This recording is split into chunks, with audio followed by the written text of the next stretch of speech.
கர்த்தர் நல்லவர். ஹalleluya. எல்லாருக்கும் மதர்ஸ் டே. நீங்க எல்லாரும் சும்மா உட்கார்ந்து இல்லாம ஆம்பளைகள் எல்லாம் கையில போடுங்க, எல்லாம் சாட்ல போடுங்க. ஆமா ஆமா, அது ஆம்பளைகள் மட்டும் கிடையாது, பெண்களும் போட்டாங்க இல்லையா? உங்களுக்கு அம்மா இருக்குது, எல்லாரும் போடுங்க. மதர் ஹாப்பி மதர்ஸ் டே சொல்லுங்க. ஹalleluya. கர்த்தர் நல்லவர். ஆமென். ஹalleluya. நல்ல உற்சாகமா கரங்களை தட்டி சந்தோஷமா சிரிச்சு பக்கத்துல இருக்கிறவங்களை பார்த்து இது நல்ல நாள். ஆமென். ஹalleluya. இது நல்ல நாள். கர்த்தர் நல்லவர். ஆண்டவர் நாம மகிமைப்படுவதாக. தலைகளை வணங்கி ஜெபிக்கலாம். மகா பரிசுத்தமுள்ள நல்ல ஆண்டவரே, நீர் நல்லவர் என்பதை நாங்கள் ருசிச்சு பார்த்திருக்கிறோம். நீர் எங்களோடு கூட இருக்கிறதற்காக ஸ்தோத்திரம். இந்த வேளையிலும் உம்முடைய வார்த்தையின் மூலமா எங்களோடு கூட இடைப்படும். இந்த சத்திய வசனத்தை எங்களுக்கு கற்றுத்தாரும். நீர் மகிமைப்படும். இயேசு கிறிஸ்துவின் நாமத்தில் ஜெபிக்கிறோம் எங்கள் நல்ல பிதாவே. ஆமென். ஹalleluya. நல்ல உற்சாகமாய் கைகளை தட்டி கர்த்தரை மகிமைப்படுத்துவோம். கர்த்தர் நல்லவர். ஹalleluya. praise the lord. கர்த்தர் நல்லவர். ஹalleluya. கர்த்தரின் நாமம் மகிமைப்படுவதாக. போன வாரம் உங்களுக்கு பெண்கள் தினம். இப்ப என்னமோ பெண்களுக்கு எல்லாம் ஒரே ஜாலி தான் இல்லையா? போன வாரம் பெண்கள் தினம், இந்த வாரம் அன்னையர் தினம். எல்லாம் சூப்பரா போயிட்டு இருக்குது. ஆமென். எல்லாம் லேடிஸா ஃபோக்கஸா போயிட்டு இருக்கிறோம் நாங்க. ஆமென். போன வாரம் இந்த இடத்துல என்னுடைய மனைவி பிருந்தா அவர்கள் இருந்தார்கள். பிருந்தா வந்து இந்த நாள் போன வாரம் நமக்கு கர்த்தருடைய வார்த்தையை அன்னாளை போல வாழ்வதற்கு நாங்கள் அழைக்கப்பட்டவர்கள், call to live like Anna என்கிற தலைப்பின் கீழே அழகாய் நமக்கு கர்த்தருடைய வார்த்தையை கற்றுக் கொடுத்தார்கள்.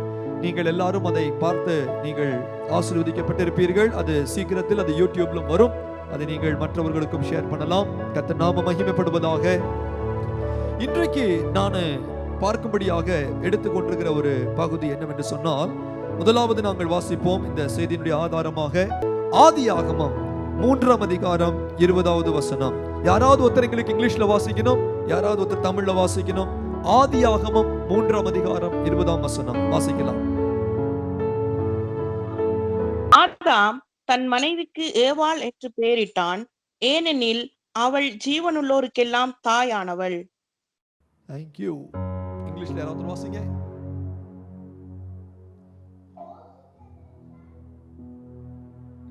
Genesis 3:20. She would become the mother of all the living. Thank you very much. Thank you very much. பாருங்க, இன்றைக்கு நாங்க பார்க்கிற பகுதி என்னவென்று சொன்னால், ஆதாம் தன் மனைவிக்கு ஏவாள் என்று பெயரிட்டான், ஏனெனில் அவள் ஜீவனுள்ளோருக்கு எல்லாம் தாயானவள். ஆமென். Adam named his wife Eve because she would become the mother of all the living. She would become the mother of all the living. இன்றைக்கு we are meditating upon Mother's Day இல்லையா?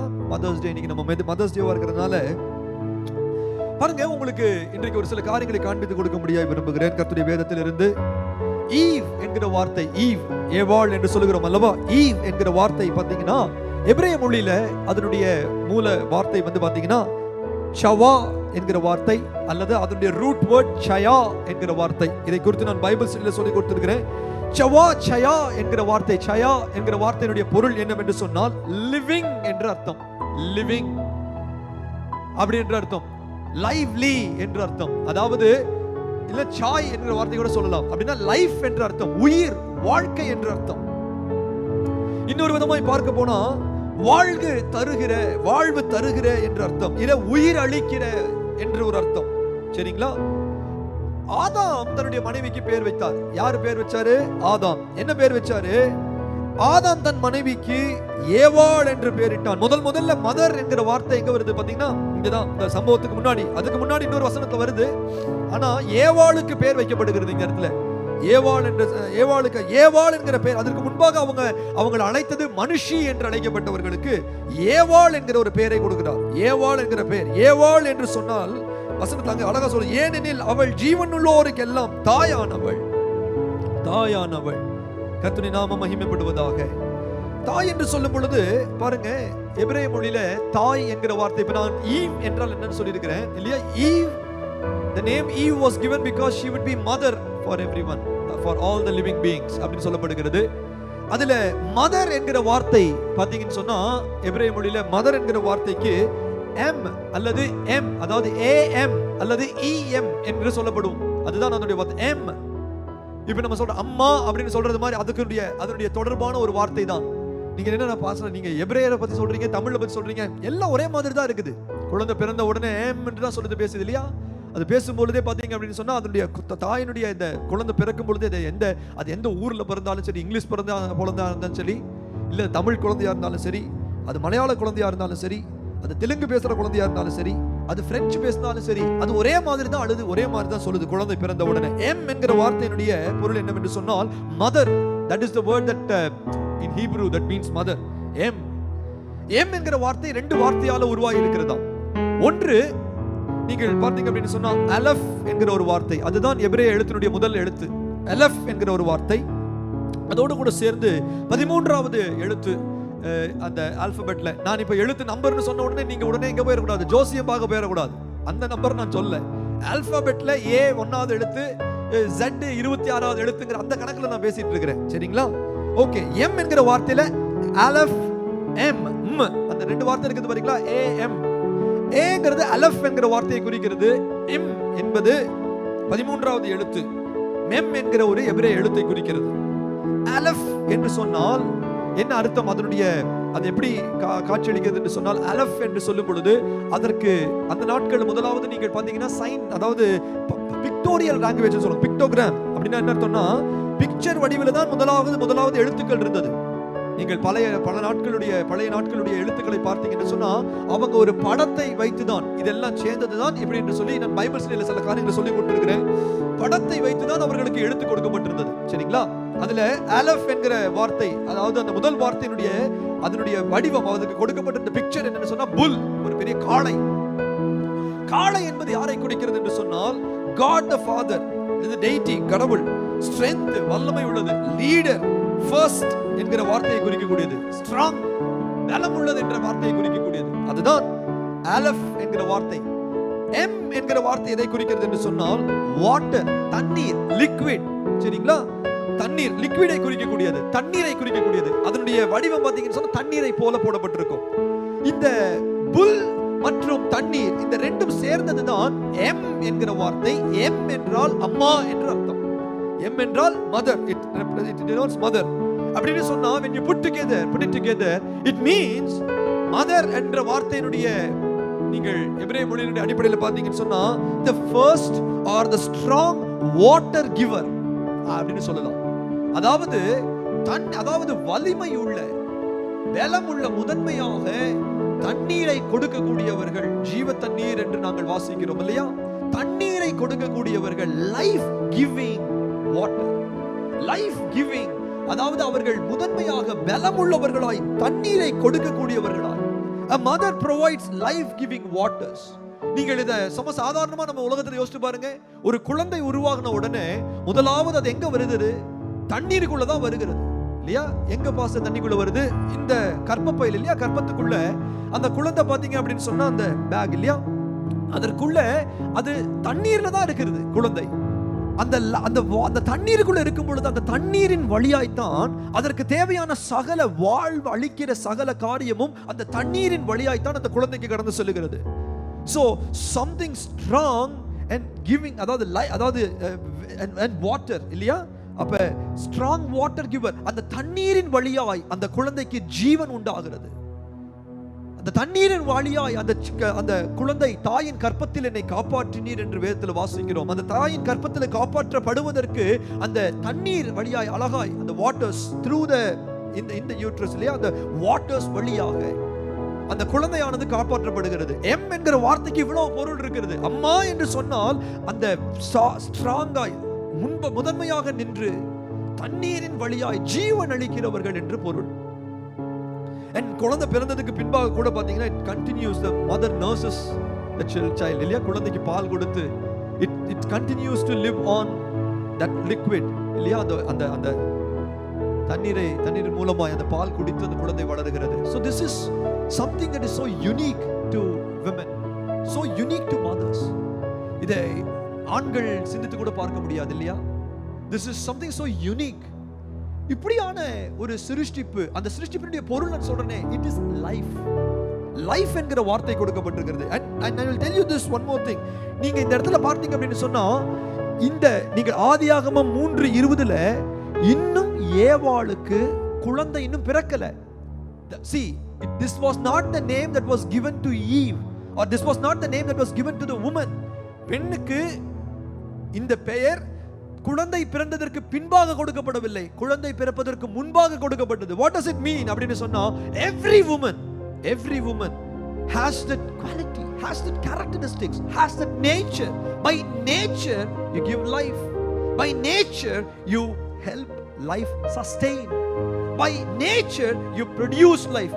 இயற்கையாகவே நீங்கள் வாழ்வு தருகிறவர்கள், இயற்கையாகவே வாழ்வு அளிக்கிறவர்களாக தேவன் உங்களை வைத்திருக்கிறார். நல்ல கவனமா பார்த்துக் கொள்ளுங்கள், இது ரொம்ப முக்கியமானது. And again sometimes like somebody would have wished you, இல்லையா, என்ன சொல்லிருப்பாங்க, happy mother's day. ஐயோ எனக்கு பாஸ்டர் கல்யாணமே ஆகல இன்னும். See, this is a nature that God has given in every woman.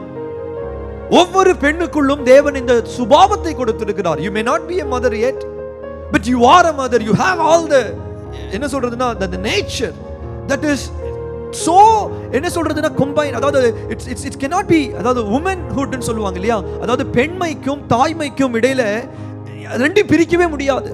பெண்மை என்று சொல்லுகிறதும் தாய்மை என்று சொல்லுகிறதும் ஒன்றோடு ஒன்று தொடர்புடையது, ஒன்றோடு ஒன்று இணைப்புள்ளது. ஒவ்வொரு பெண்ணும் தாய்க்குரிய குணாதிசயங்களோடு தான் இந்த உலகத்தில் வாழ்கிறாள். ஒரு சின்ன ஒரு மகள் தான் பெண் என்கிற அந்த நிலையை அடையும் போது, when a small girl becomes a woman, from that point onwards the entire thing changes. The entire thing changes. ஒரு ஆண் ஒரு காரியத்தை பார்ப்பதற்கும் ஒரு பெண் ஒரு காரியத்தை பார்ப்பதற்கும் so many differences are there. அது நம்ம வந்து சொல்லவே முடியாது. there is no argument, டிபேட்டே கிடையாது. அதற்கு பட்டிமன்றம் வைக்கவே தேவை கிடையாது. there is no question about it at all. A father can only be a father and mother can only be a mother. And mother, வசனம் சொல்லுது, ஏவாள் என்று பெயரிட்டான். யார் பெயரிட்டது? ஆதாம் பெயரிட்டார். ஏவாள் என்று பெயரிட்டான். ஏவாள் என்று சொன்னால் லைஃப் கிவர் என்று அர்த்தம், வாழ்வளிக்கிறவள் என்று அர்த்தம், லைஃப் என்று அர்த்தம், லிவிங் என்று அர்த்தம், லைவ்லின்னு அர்த்தம். அப்படின்னா லைவ்லின்னு சொல்லும் பொழுது ஒரு ஒரு ஒரு ஒரு ஒரு ஒரு மகிழ்ச்சியின் சூழ்நிலையை கொண்டு வருகிறது ஒரு பெண். ஆதாமுக்கோ ஏற்ற துணை இன்னும் காணப்படவில்லை. வேதத்தில் அப்படித்தான் வாசிக்கிறோம், ஆதாமுக்கோ இன்னும் ஏற்ற துணை இல்லை. ஆதாமுக்கு களிப்பை கொண்டு வந்தது ஒரு கழுதையோ குதிரையோ ஒரு சிங்கமோ இல்ல ஒரு நாயோ இல்ல, ஆதாமுக்கு களிப்பை கொண்டு வந்தது ஒரு பெண்.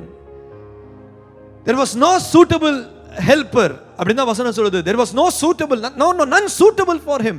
There was so many other creations but none that was suitable. And அவனுக்கு மகிழ்ச்சியை கொண்டு வந்தது. அவன் ஒரு கரடியை பார்த்து வாவ்னு சொல்லல, ஒரு சிங்கத்தை பார்த்து வாவ்னு சொல்லல, ஒரு நாயை பார்த்து வாவ்னு சொல்லல, ஈவன் ஒரு பொமரேனியன் டாகை பார்த்து கூட அவன் வாவ் என்று சொல்லல, இல்லையா? வேற எதை பார்த்து அவன் வாவ் என்று சொல்லல. அவன் எதை பார்த்து வாவ் என்று சொன்னால் when woman was presented before man, எப்பொழுது ஆண்டவர் அந்த மனைவியை கொண்டு வந்து அவனுக்கு முன்பாக பிரசன்ட் பண்ணாரோ, எபிரேய மொழியின்படி the first response, அவனுடைய முதல் ரெஸ்பான்ஸ் என்னவா இருந்துச்சுன்னா வாவ். see, இதுல இன்னொரு வசனத்தை வாசிக்கலாம். ஆதியாகமம் 2ஆம் அதிகாரம் 23ஆம் வசனம் வாசிக்கலாம். Genesis chapter 2 verse 23. One of you read for me in English and one of you in Tamil please. Genesis 2:23. அப்பொழுது ஆதாம், இவள் என் எலும்பில் எலும்பும் என் மாம்சத்தில் மாம்சமுமாய் இருக்கிறாள், இவள் மனுஷனில் எடுக்கப்பட்டபடினால் மனுஷி என்னப்படுவாள் என்றான். Thank you sister. English ல வாசிங்க. The man said, this is now bone of my bones and flesh of my flesh. She shall be called woman, for she was taken out of man. see, முதலாவது பாருங்க, ஆதாமுக்கு முன்பாக கொண்டு வந்து ஏவாளை நிறுத்தின போது ஆதாம் சொன்னாரு, என்ன சொன்னாருன்னா, அப்பொழுது ஆதாம், இவள் என் எலும்பின் எலும்பும் என் மாம்சத்தில் மாம்சமுமாய் இருக்கிறாள், இவள் மனுஷனிலிருந்து எடுக்கப்பட்டபடியால் மனுஷி எனப்படுவாள். so the first, எப்படி அவளுடைய identity, her identity initially was woman because she was taken from man. see, God is an amazing Godங்க. ஆடம் அப்படின்னா என்ன அர்த்தம்? மனுஷன் அர்த்தம், மேன். நீங்க ஜெனிசிஸ் 2ஆம் அதிகாரத்தை வாசிட்டே வந்தீங்கன்னு சொன்னா மனுஷன் மனுஷன் மனுஷன் வரும், திடீர்னு ஆதாம் ஆதாம் ஆதாம்னு மாறிடும். மனுஷன் என்பதுதான் ஆதாம், ஓகேங்களா? so the word Adam means man, the man means Adam. ரெண்டு பேருக்கு அர்த்தம் என்ன? இந்த வார்த்தையினுடைய பொருள் என்னவென்று சொன்னால், இந்த ரெண்டு வார்த்தையினுடைய பொருளும் என்னன்னா மண் என்று அர்த்தம். earth, he was taken out of earth, he was taken out of dust. பூமியின் தூளிலிருந்து அவன் சிருஷ்டிக்கப்பட்டவன்.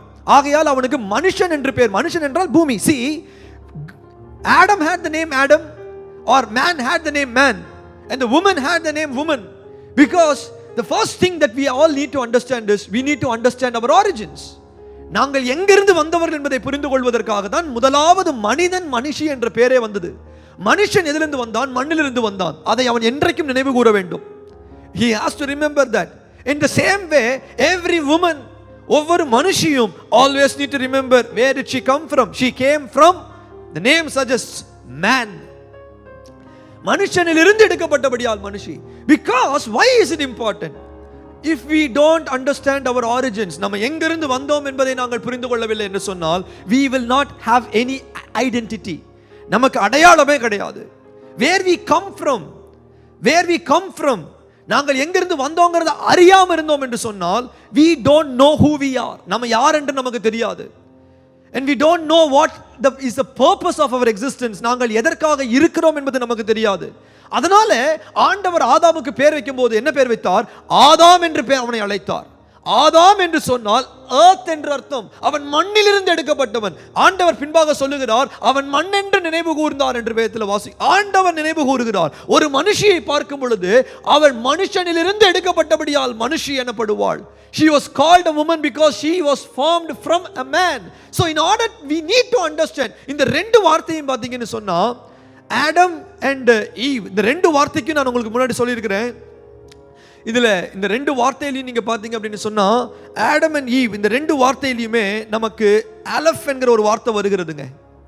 இந்த வார்த்தை அலஃப் என்ற வார்த்தையை நான் உங்களுக்கு ஆல்ரெடி சொல்லிட்டேன். ஈவ் என்று சொல்லும் பொழுதுமே அது வந்து பாத்தீங்கன்னா சவா இல்ல சயா என்று சொல்லிட்டேன். அப்படின்னு சொல்லும் போது அந்த அந்த ஆன்னு முடியுது பாருங்க, அலஃப் என்கிற வார்த்தையில முடிகிறது. ஓகேங்களா? அப்ப ச யா, அப்ப யாங்கிற வார்த்தையில முடிகிறது. ஆதாம்னு சொல்லும்போது ஆடம் அப்படின்னு வருது. அப்ப ஆங்கிற வார்த்தை வருது. இந்த ரெண்டு இடத்துல வந்து பாத்தீங்கன்னு சொன்னா ரெண்டுலயுமே aleph is important. why is aleph important? Aleph என்றால் உங்களுக்கு என்ன சொன்னேன்? God the Father, தேவனை குறிக்கக்கூடிய ஒரு வார்த்தை அது. இந்த இருவருமே தேவனால உண்டானவர்கள். so we need to understand where did we come from. நாங்கள் எதிலிருந்து உண்டானோம்? ஒவ்வொரு மனுஷனையும் தேவன் பூமியின், அதாவது ஒவ்வொரு மனுஷனும் பூமியினால தேவனால உண்டாக்கப்பட்டான். ஹல்லேலூயா. நல்ல கவனமா பாருங்க, எதிலிருந்து வந்தோம்? யார் உருவாக்கினார் என்கிறதையும் ஆண்டவர் அந்த பேர்லயே வச்சிருக்கிறாரு. எப்படி வந்தாங்க அவங்க? ஆதாம் எப்படி வந்தாரு? தேவனால சிருஷ்டிக்கப்பட்டாரு. ஏவாள் குரங்கிலிருந்து வரலப்பா, ஆண்டவரால ஆதாமிலிருந்து சிருஷ்டிக்கப்பட்டாங்க. she was formed from a man by God. ஆண்டவரால சிருஷ்டிக்கப்பட்டாங்க. அவருடைய பெயர் ஈவ், ஷயா என்று அவருடைய பெயர். see, அந்த origin is very very important. if we lose that, இன்னைக்கு இந்த உலகத்துல தெய்வத்தினுடைய அருமையே நமக்கு தெரியாம இருந்துரும். if we lose that, we will not understand the interdependence that a man and a woman have on each other. நல்ல கவனமா கேளுங்க. a man and a woman were created together. ஆதியாகமம் 1:26 வாசிக்கும் பொழுது, எடுக்க வேண்டாம் நான் சும்மா சொல்றேன், அவர்களை ஆணும் பெண்ணுமாக படைத்தார். மனுஷனை தேவன் தம்முடைய சாயலாய் படைத்தார். அவர்களை ஆணும் பெண்ணுமாக they were made together. they were intended to live together. அவர்கள் சேர்ந்திருக்கும்படியாய் தேவனால சிருஷ்டிக்கப்பட்டவர்கள். அதை நம்ம புரிந்து கொள்ளவில்லை என்று சொன்னால், if we don't understand that, we will not value what this relationship is meant to be. நமக்கு இந்த உறவினுடைய மேன்மை என்ன என்பது புரியாது. நம்ம தேவனால சிருஷ்டிக்கப்பட்டோம் என்பதை உணராம விட்டுட்டோம்னு சொன்னா, if we don't realize why we were formed by God, ஆண்டவரால ஏன் ஆண்டவர் நம்மை சிருஷ்டித்தார் என்று மறந்து போய்ட்டோம்னா, we will not have any identity, no relationship with the creator. சிருஷ்டிகர் மேல நமக்கு எந்த ஒரு உறவும் இல்லாம போய்விடும். so that is very very important. okay, so the very first thing I'm telling you is, நான் உங்களுக்கு மதர் என்றால் என்னன்னு சொல்லிட்டேன், ஈவ் என்னுடைய மீனிங் என்னன்னு சொல்லிட்டேன், woman என்பதை சொல்லிட்டேன். first of all, God has given the name woman. அதிலிருந்து தான் அந்த woman என்ற பெயர் யார் கொடுத்தா? ஆதாம் தான் சொன்னாரு. ஆதாம் தான் மனுஷனிலிருந்து எடுக்கப்பட்டபடியால் இவள் மனுஷி என்று சொன்னார். now origin நமக்கு தெரிஞ்சிருச்சு, பர்பஸ் தெரியணும். எதற்காக அவன் சிருஷ்டிக்கப்பட்டான், எதற்காக அவள் சிருஷ்டிக்கப்பட்டாள். ஆதாமை குறித்து வேதம் சொல்லுகிறது. ஆதியாகமம் 2ஆம் அதிகாரம் 15ஆம் வசனம் யாராவது வாசியுங்கள். ஆதியாகமம் 2:15, Genesis 2:15.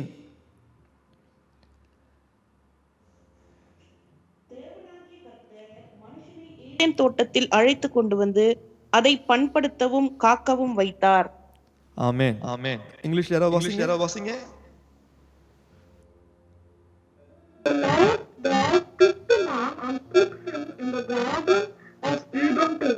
லைன்ஸ் இல்லாத மாதிரி இருக்கு.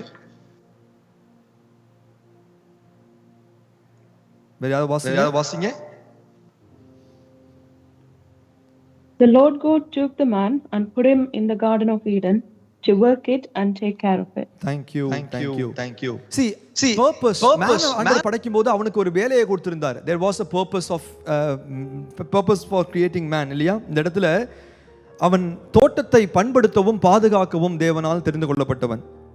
ஏவாளை குறித்து வேதத்தில் நம்ம வாசிக்கும் பொழுது நான் உங்களுக்கு ஏற்கனவே நம்ம வாசித்தோம் ஆதியாகமம் 3:20 ஆதாம் தன் மனைவிக்கு ஏவாள் என்று பெயரிட்டான், ஏனெனில் அவள் ஜீவனுள்ளோருக்கெல்லாம் தாயானவள். அவளுடைய மெயினான நோக்கம் என்று சொன்னால், நீங்கள் ஆதியாகமம் 2ஆம் அதிகாரத்தில் இந்த 18 வாசிங்கன்னா ஆதாமுக்கோ ஏற்ற துணை இன்னும் காணப்படவில்லை. There was no suitable helper.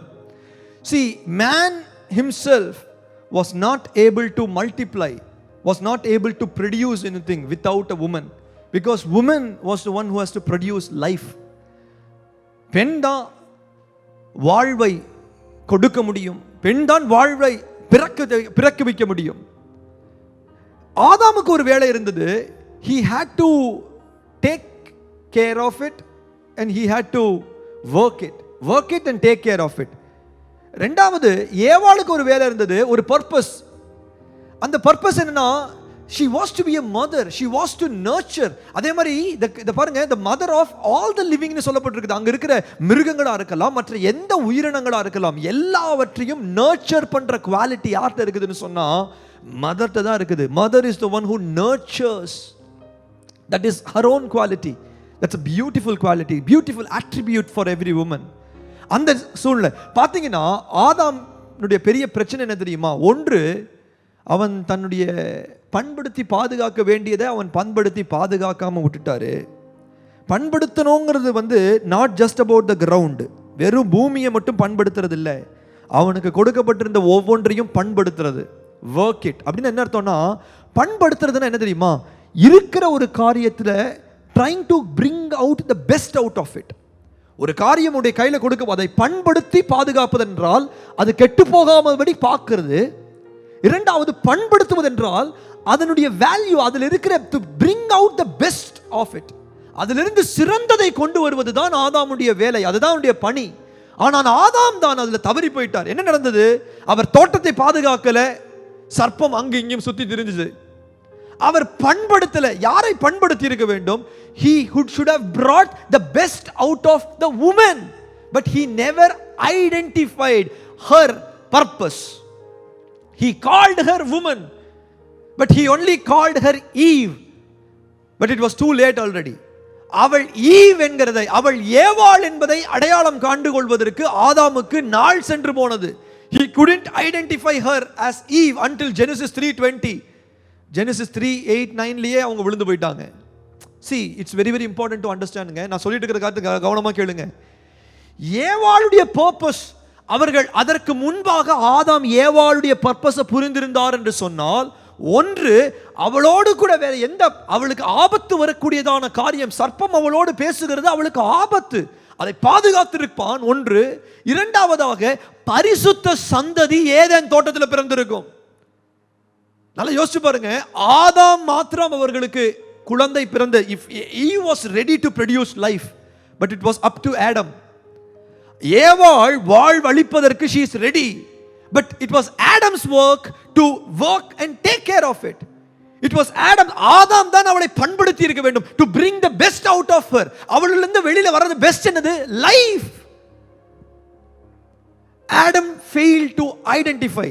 இன்றைக்கு இந்த மதர்ஸ் டேல முதலாவது நான் சொல்ல போகிற ஒரு பாயிண்ட் என்னன்னு சொன்னா, our wife, every single one of you, like ஆண்டவர் நம்ம எல்லாருக்கும் நல்ல ஒரு மனைவியை தந்திருக்கிறார். மனைவியை கண்டடைகிறவன் நன்மையானதை கண்டடைகிறான், அவன் தேவனிடத்தில் தயையும் பெற்றுக் கொள்கிறான். மனைவி என்பது ரொம்ப ஆசீர்வாதமான ஒரு நிலை. see, they are very good, they can produce life, but we need to identify, we need to recognize, we need to know. நாங்கள் அதை புரிந்து கொண்டு அவர்களை பண்படுத்தும்படியாக ஆண்மகனுக்கு ஒவ்வொரு கணவன்மார்களுக்கும் every man has a responsibility first of all in order to work it, because see ஒரு நிலமானது நல்ல பயிரை கொடுக்காததால முடியும். ஒரு நிலத்துக்கிட்ட எல்லா மினரல்ஸும் இருக்குது, ஒரு நிலத்துல எல்லா காரியமும் இருக்குது. ஆனா அந்த நிலம் நல்ல பயிர்களை கொடுக்க வேண்டும் என்று சொன்னால் அது பண்படுத்தப்பட வேண்டும். அந்த நிலத்தை உழுவார்கள், அந்த நிலத்துக்கு அதில் இருக்கிற கற்களை எல்லாம் பொறுக்கி போடுவார்கள், அதில் இருக்கிற முட்களை எல்லாம் பொறுக்கி போடுவார்கள், அதுக்கு போட வேண்டிய உரங்களை போடுவார்கள். அதற்கு பின்பாக அதில் விதைக்கும் பொழுது நிலம் விதையை முளைப்பிப்பதற்கு அதற்கு உண்டு. It can produce life. அந்த நிலத்துக்கு a ground can produce life, but we need to work it. உங்களுக்கு எத்தனை பேர் நான் சொல்றது புரியுது? புரிஞ்சுதுன்னு சொன்னா ஒரு thumbs up காட்டுங்க பாப்போம். அப்பதான் எனக்கு நீங்க உங்களுக்கு புரிஞ்சுதுன்னு எனக்கு புரியும். இல்லைன்னா நீங்க பக்கத்துல இருந்தீங்கன்னா உங்க ரியாக்ஷனை நான் பார்த்திருப்பேன். இன்னைக்கு நீங்க தூரமா இருக்கிறதுனால உங்க ரியாக்ஷன் பார்க்க முடியாது. நல்லா கவனமா பாருங்க. இன்னைக்கு நாங்கள் we are talking about motherhood இல்லையா? நாங்கள் பார்க்கும்போது see we have to bring the best out of every womanங்க. And every woman has the ability to produce. And so ஒரு பக்கம் நீங்க பாத்தீங்கன்னு சொன்னா every woman has an ability to produce. ஒவ்வொரு பெண்மணிக்கும் அவர்கள் produce பண்ணக்கூடியவர்கள். That is by nature. God has gifted them that. But in order for them to produce, we need to work. As a husband, I am standing here. I need to work so that they can produce. அவர்களை பண்படுத்துவதற்கு நமக்கு தேவன் பொறுப்பை கொடுத்திருக்கிறார். பண்படுத்துறதுனா என்ன? In order to bring the best out of them. சத்தமா உங்களுடைய மனைவி பக்கத்துல இருந்தாங்கன்னா மனைவியை பார்த்து சொல்லுங்க, அம்மா உனக்குள்ள இருந்து பெஸ்ட்டை வெளில கொண்டு வரதுக்கு கர்த்தர் எனக்கு பொறுப்பு கொடுத்திருக்கிறார். மனைவிமார்கள் சொல்லுங்க, amen husband, amen. And I understand that because I was formed from you. That is why I am called woman. நீங்க தான் எனக்குள்ள இதெல்லாம் செய்யணும். ஆமா husband, you have to do this for me. But I need to obey. I need to understand. I need to submit because I know my origin. ஆரிஜினும் தெரியணும், பர்பஸும் தெரியணும். ஆரிஜினும் பர்பஸும் தெரிஞ்சதுன்னா சேர்ந்து செயல்படும் பொழுது அது ஜீவனானதை பிறப்பிக்கும். ஹல்லேலூயா சொல்லுங்க, ஹல்லேலூயா. விழுந்து போன ஆதாம் ஏவாள் கூட சேர்ந்து செயல்பட்ட போது அவர்களுக்கு பிள்ளைகளை பிறப்பிக்க முடியும் என்று சொன்னால் யோசிச்சு பாருங்க. இன்றைக்கு கர்த்தருடைய இரத்தத்தினால பரிசுத்தப்படுத்தப்பட்டிருக்கிற தேவனுடைய பிள்ளைகளே, நீங்கள் கணவனும் மனைவியுமாக நீங்கள் சேர்ந்து இணைந்து செயல்பட்டால் எவ்வளவாய் நீங்கள் பிறப்பிக்க முடியும் சொல்லுங்க. நாங்கள் பிறப்பிக்கிறவர்கள். Hallelujah. Identify, every husband identify, every man identify what is in your woman. Hallelujah. Hallelujah. அதே காரியத்துல நீங்க பாத்தீங்கன்னு சொன்னா when they did not work together, when they worked together they produced life, but when they worked by themselves, அவர்கள் தனிமையாய் செயல்பட்ட போது they produced death. நல்லா சொல்றேன், கவனமா கேட்டுக்கோங்க. சேர்ந்து அவர்கள் இருந்தார்கள் என்று சொன்னால் அவர்கள் வாழ்வை ப்ரொடியூஸ் பண்ணாங்க. அவர்கள் சேர்ந்து இல்லாதப்போ அவர்கள் மரணத்தை பிறப்பித்தார்கள். பாவம் வந்து மரணத்தை பிறப்பித்தது. ஆமென், ஹல்லேலூயா. ஆகையினால see Adam failed to identify that she was called Eve. அவள் ஏவாள் என்பதை ஆதாம் ஐடென்டிஃபை பண்ண தவறி போயிட்டாரு. ஆதாம் ஐடென்டிஃபை பண்ண தவறி போயிட்டாரு. let us not fail to identify. சொல்லுங்க, every mother is a blessed mother. சொல்லுங்க, every woman is a blessed woman. She is called to produce. She has the characteristics. She by nature produces. சொல்லுங்க, என்னுடைய மனைவி. ஆமென், ஹல்லேலூயா, ஹல்லேலூயா. by nature she is to produce. ஆமென். கர்த்தருடைய நாமம் மகிமைப்படுவதாக. I am telling you, this is, நான் திருப்பி சொல்லிட்டேன், ஏவாளுக்கு இந்த வசனங்கள் சொல்லப்பட்ட காரியம் when she was named Eve, Adam could have identified it long back. But he did not. He failed to identify. கர்த்தருக்கு ஸ்தோத்திரம். Now I'm going to talk about a few things. சரியா? So now I've established my என்ன மெசேஜினுடைய அடிப்படை ஒரு கணவரும் மனைவியும் சேர்ந்து செயல்படும்படியாக அழைக்கப்பட்டிருக்கிறோம். கர்த்தருக்கு ஸ்தோத்திரம். அதை கொஞ்சம் நேராக்குவீங்களா ப்ளீஸ்? அந்த projector please. Thank you very much. கர்த்தர் நல்லவர். பாருங்க, இன்றைக்கு we are going to talk about a few different categories about mother. சில மதர்ஸை பற்றி சில கேட்டகரிஸ் பார்க்க போகிறோம். முதலாவது கேட்டகரி யாரை பற்றி பார்க்க போகிறோம்னு சொன்னால், currently we are going to talk about one mother. யாருன்னா, இப்போ அம்மாவாக இருக்கக்கூடிய ஒவ்வொருத்தர், எல்லாருக்கும் யார் யாருக்கெல்லாம் பிள்ளைகள் இன்றைக்கு இருக்குதோ, பிள்ளைகளோடு கூட இருக்கிற ஒவ்வொரு மதர்ஸ், உங்களுக்கான சில வேதம் பாருங்க. Bible identifies so many categories of motherhood. அதில் ஒரு சில காரியங்களை உங்களுக்கு நான் காண்பித்து கொடுக்க போகிறேன். Mother, first of all, mothers who are currently mothers. Second, I'm going to talk about mothers who are expecting to be mothers. திருமணமாய் இன்னும் கொஞ்ச நாள்ல தான் இருக்கிறோம், இல்ல இப்ப பிரெக்னெண்டா இருக்கக்கூடியவர்கள். And I'm also going to talk about, I'll keep it as a suspense, இல்லையா? அதுக்கப்புறம் ஒரு 2 டாபிக்கை நான் பேச போறேன். But I'm going to keep it as a suspense. Let me go there. But let us go quickly. ஓகேவா? நம்ம சீக்கிரமாய் நம்ம போறோம். முதலாவது காரியம், இன்றைக்கு அம்மா என்ற ஸ்தானத்தில் இருக்கிற ஒவ்வொருவருக்கும் வேதம் அழகாக நமக்கு இன்னைக்கு see we have to understand one thing. நம்ம அம்மாமார்களாக இருக்கிறவர்கள், we are not just about being mothers, you are godly mothers as well. நீங்கள் தேவனுடைய பிள்ளைகள், நீங்கள் தேவனுடைய ரட்சிப்பை பெற்றவர்கள், கிறிஸ்துவுக்குள்ளாய் அழைக்கப்பட்டவர்கள், கிறிஸ்துவுக்குள்ளாய் நீங்கள் தெரிந்து கொள்ளப்பட்டவர்கள். So you are godly mother. You are so different from others. மற்றவர்களை பார்க்கிலும் நீங்கள் பல விதத்தில் நீங்கள் வித்தியாசமானவர்கள். அண்ட் பைபிள் நமக்கு சில காரியங்களை தெளிவாய் கற்றுக் கொடுக்கிறது. எப்படியானவர்களாய் தேவனுடைய பிள்ளைகள், அதாவது தேவனுக்குள்ளாய் இருக்கிற அம்மாமார்கள், தாய்மார்கள் எப்படியாக இருப்பார்கள். இன்றைக்கு நம்முடைய பிள்ளைகளுக்கு நம்ம செய்ய வேண்டிய காரியம், முதலாவது வசனம் வாசிக்கலாம். நீதிமொழிகள் 31 அதிகாரம், நீதிமொழிகள் 31 அதிகாரம் முதலாம் வசனத்தை யாராவது வாசியுங்கள். நீதிமொழிகள் 31:1.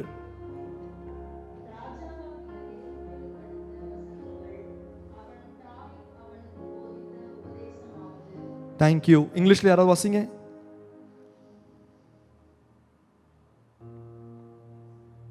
Proverbs 31:1.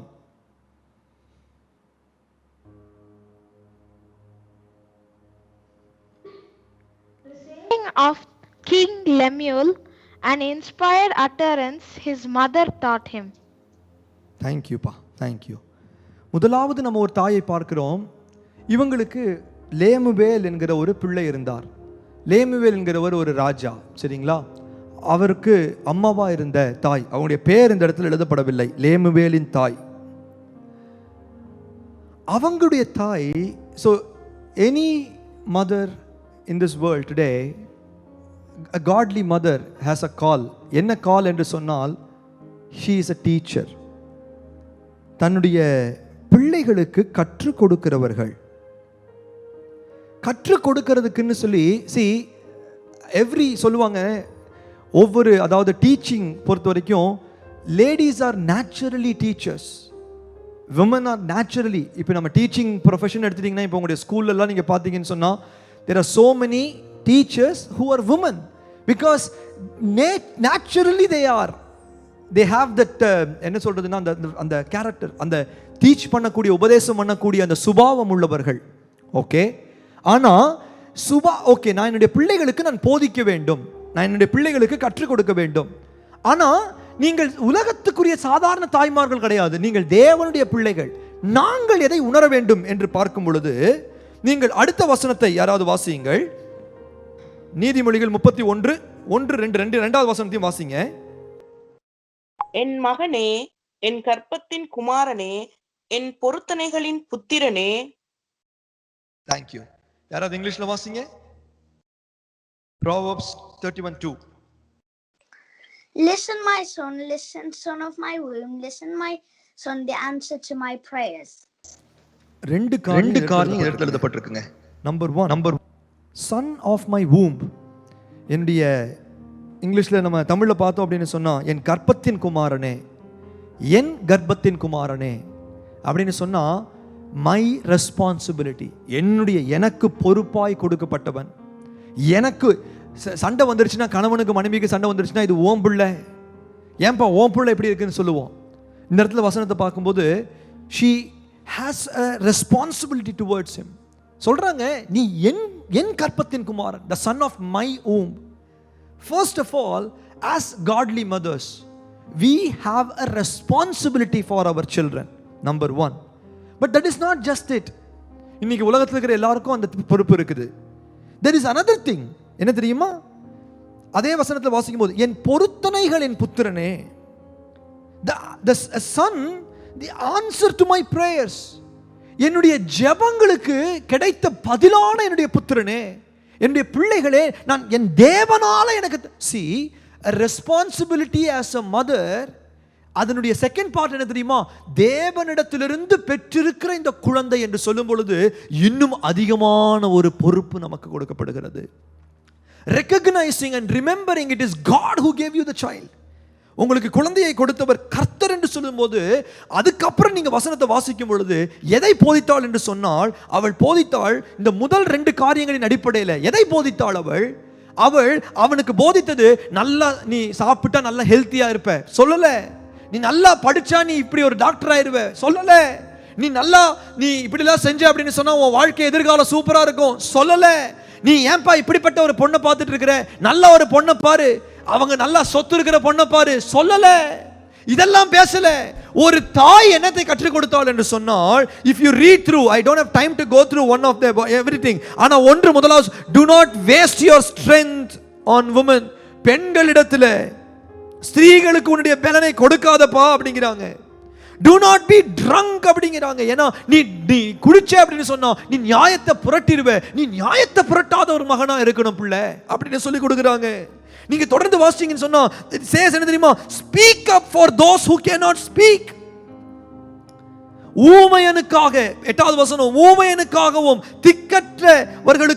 திக்கற்றவர்கள் எல்லாருவருக்காகவும் நியாயத்துக்காகவும் வாயை திற. Speak up for those who cannot speak. இந்த உலகத்துல சில பேரால பேச முடியாது, அவன் பயந்து போய் கிடக்கிறான். But you speak up. அடுத்தது பாருங்க, defend the rights of poor and needy. உன் வாயை திறந்து நீதியாய் நியாயம் தீர்த்து சிறுமையும் எளிமையுமானவனுக்கு நியாயம் செய்.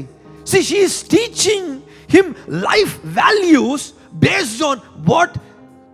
2 things. One, she is responsible as a mother, but also responsible as a caretaker of a child that was given by God.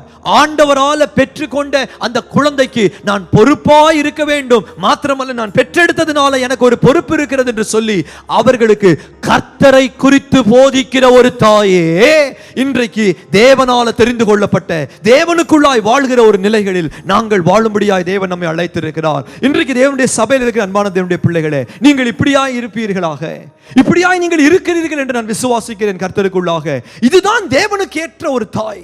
இந்த கரண்ட் எனக்கு ஒரு குழந்தை கொடுக்கப்பட்டிருக்கிறதா, I am responsible for the child. Who is responsible? Mother.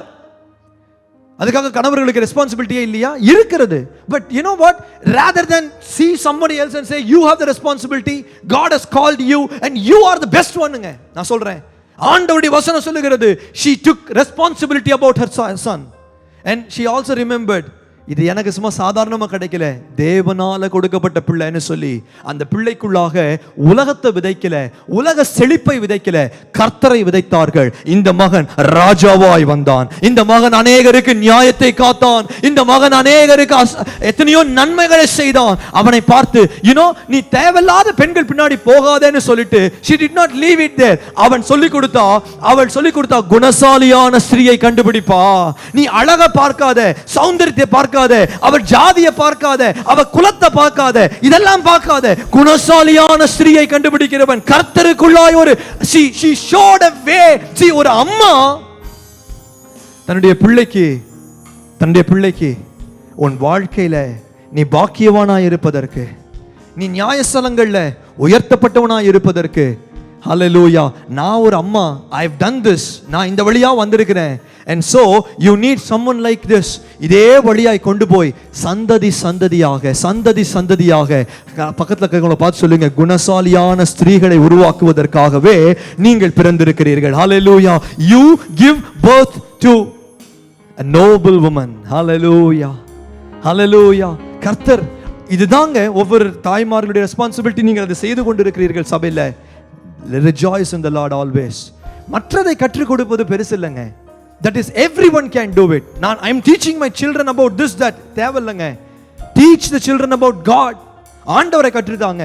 வாயை திறக்க முடியாது இருக்கிறான்ல, நீ வாயை மூடிட்டு இருப்பா, ஏன்பா நீ பயந்துக்கிற அப்படி சொல்லி தராதீங்க. நீ வாயை திறக்க முடியாம இருக்கிறவனுக்காக நீ வாயை திறந்து பேசு. நியாயம் கிடைக்காம இருக்கிற சிறுமைப்பட்டவனுக்காக, எளியவனுக்காக நீ போராடு என்று, கர்த்தருக்காய் வாழ் என்று கற்றுக் கொடுக்கிற ஒரு தாய் லேமுவேலின் தாய். முதலாவது நாங்கள் பார்த்தது யாரை பார்த்திருக்கிறோம்? இப்ப லேமுவேலின் தாய். இது யாருக்கு நம்ம சொல்றோம்னா, பிள்ளைகள் இருக்கிறவர்கள் இல்லையா? இரண்டாவது, சில பேர் நீங்கள் இப்பொழுதும் திருமணமாகி ஒரு சில நாட்கள் தான் இருக்கும், நீங்கள் பிள்ளைக்காய் காத்திருப்பீர்கள். இல்லைன்னா பிரெக்னெண்டா இருக்கிற உமன், பிரெக்னெண்டா இருக்கிறவங்களுக்கு தேவன் சொல்லுகிற ஒரு சில வசனங்கள் கடகடன்னு வாசிக்கலாம். ஆதியாகமம் 25:22, ஜெனசிஸ் சாப்டர் 25:22. யாராவது ஒருத்தர் வாசிங்க, ஜெனசிஸ் 25:22. சீக்கிரமா. கர்ப்பத்திலே பிள்ளைகள் ஒன்றோடொன்று மோதிக்கொண்டிருந்தன.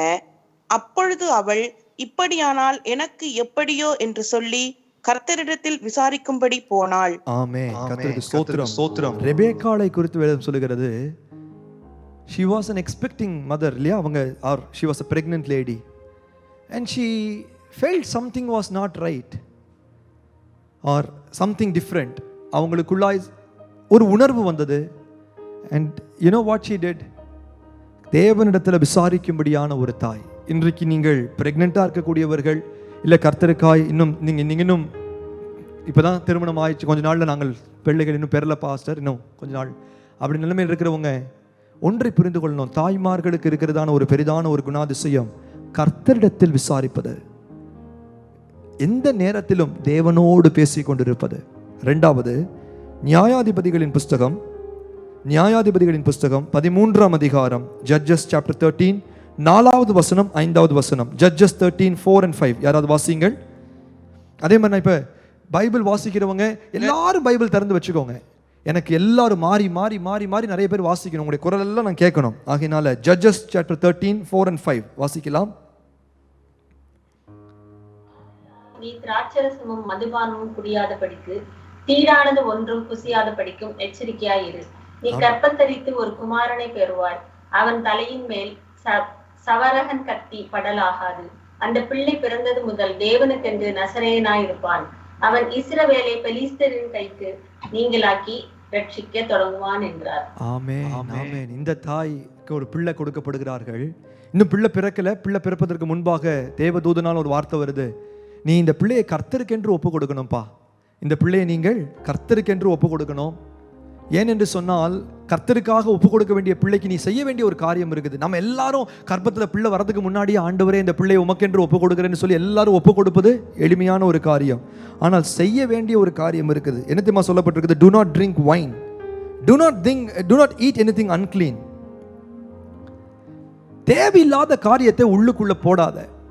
ஏன்னா உனக்குள்ளாக கொடுக்கப்படுகிற பிள்ளை அநேகரை விடுதலையாக்கும்படியாக தேவனுக்கென்று பிரதிஷ்டை செய்யப்பட்டவனாக பிறக்க போகிறான்.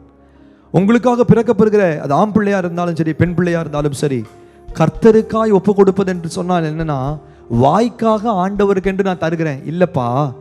when you get the son, when you get the child, நீ கற்பத்தில் அந்த குழந்தையை பெற்றுக்கொண்டிருக்கும் போது feed good things, நலமானதை தியானிக்கணும். நீங்கள் அன்கிளீனான அசுத்தமானதை பார்த்துக்கிட்டு இருக்காதீங்க. அசுத்தமான காரியங்களுக்கு உங்களுடைய செவிகளை கொடுக்காதீங்க.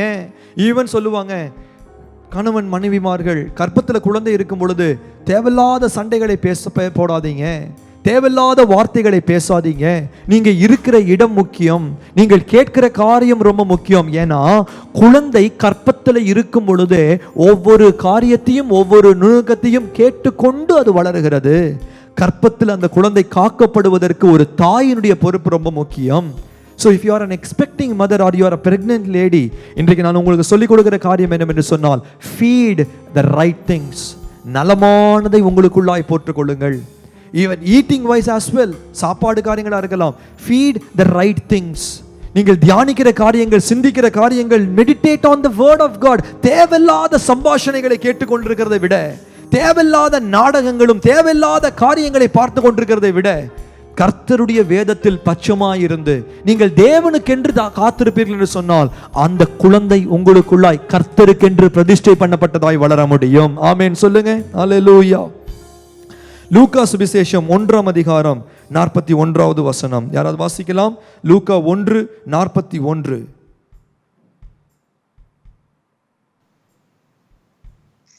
எலிசபெத்து மரியாளுடைய வாழ்த்துதலை கேட்ட பொழுது அவளுடைய வயிற்றில் இருந்த பிள்ளை துள்ளிற்று. எலிசபெத்து பரிசுத்த ஆவியினால் நிரப்பப்பட்டு, கர்த்தருடைய நாமம் மகிமைப்படுவதாக. அப்படி 80வது வசனம்.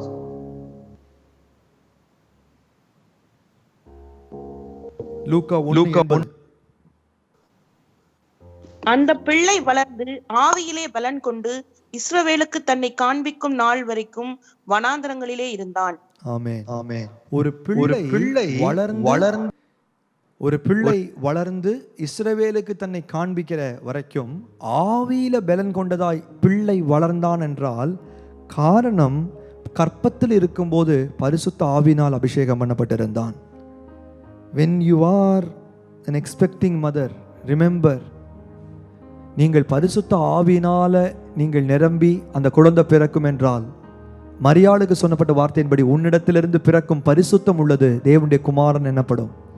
அந்த குழந்தை பரிசுத்தமாய் வாழணும்னா கற்பத்திலேயே பரிசுத்த ஆவியை அந்த குழந்தை பெறணும்.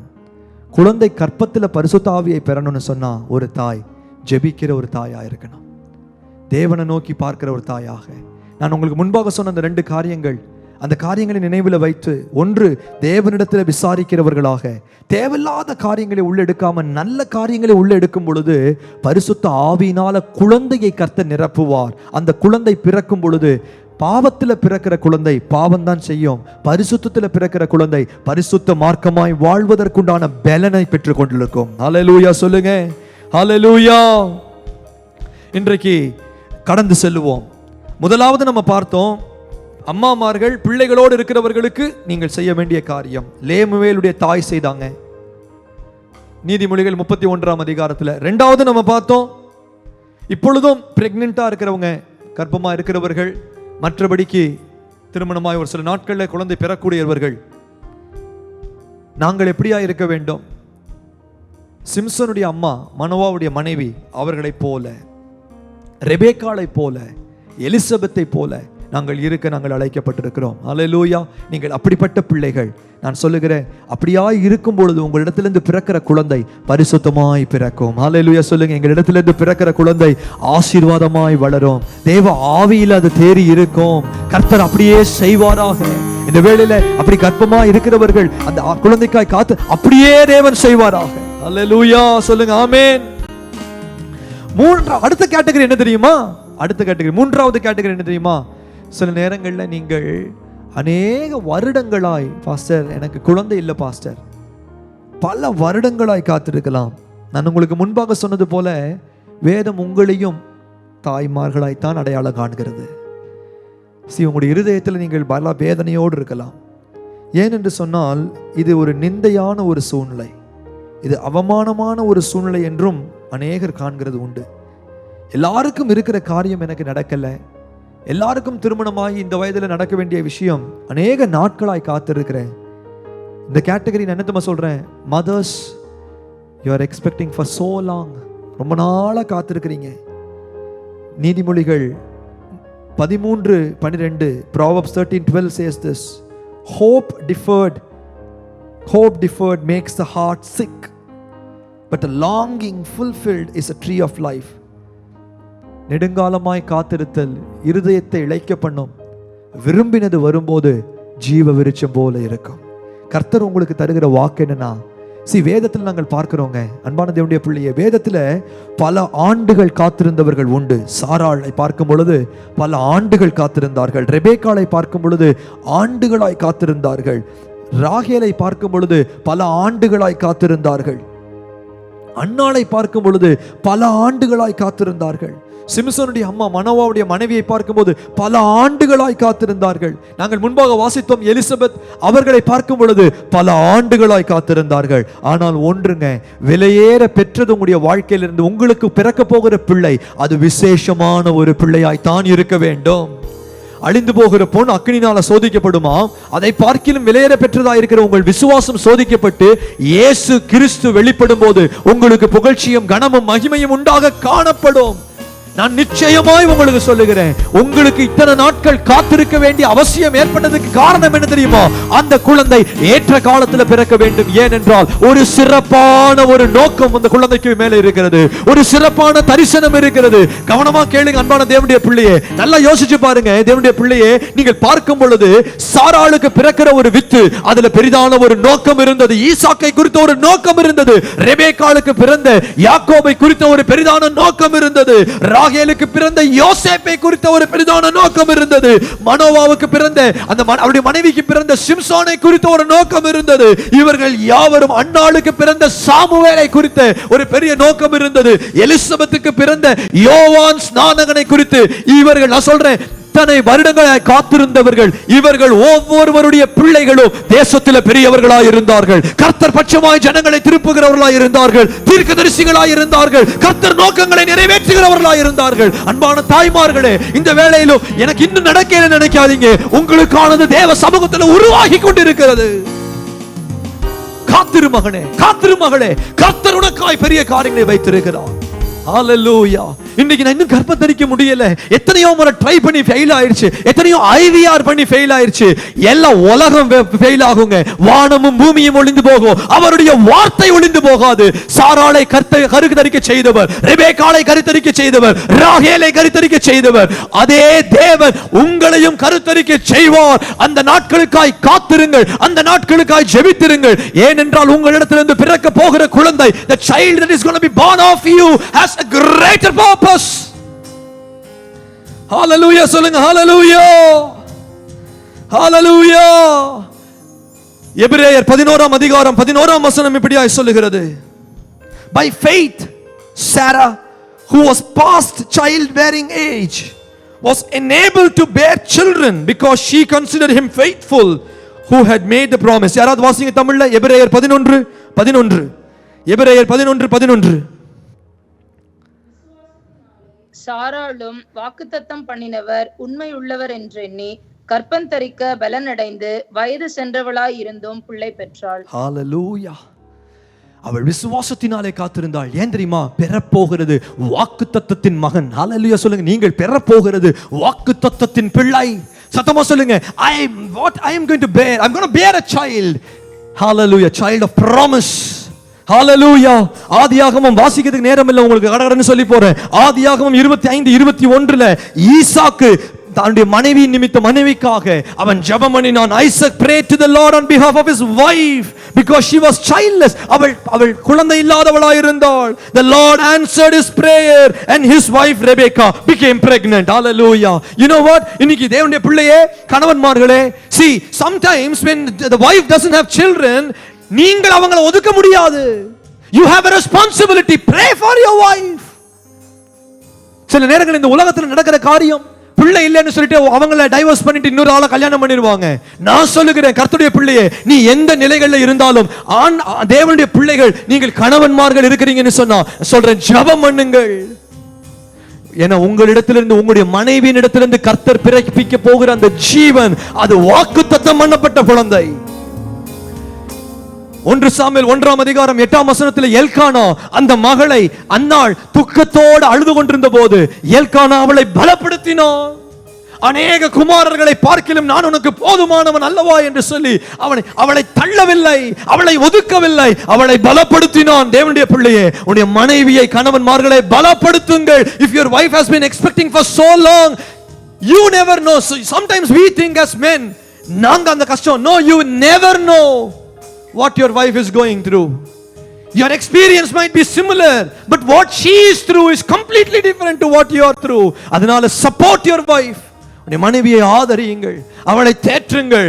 கர்த்தர் அவருடைய சத்தத்துக்கு அன்னாள் செய்த ஒரு காரியம் என்ன தெரியுமா? இன்றைக்கு ஜெபித்துக் கொண்டிருக்கிற அன்பான தாய்மார்களே, நீங்கள் இன்னும் பிள்ளை பெறலன்னு நினைக்காதீங்க. நீங்கள் ஜெபம் பண்ணுங்க, உங்கள் இருதயத்தை கர்த்தருடைய சமூகத்தில் ஊற்றுங்க. ஏலி வந்து கேட்டாரு, என்னமா உளறிட்டு இருக்கிற? அவள் நிதானத்தை இழந்து போகல. நானே டென்ஷனா ஜெபம் பண்ணிட்டு இருக்கிறேன், டென்ஷன் ஆகல. அவள் நிதானமாய் இருந்தாள்.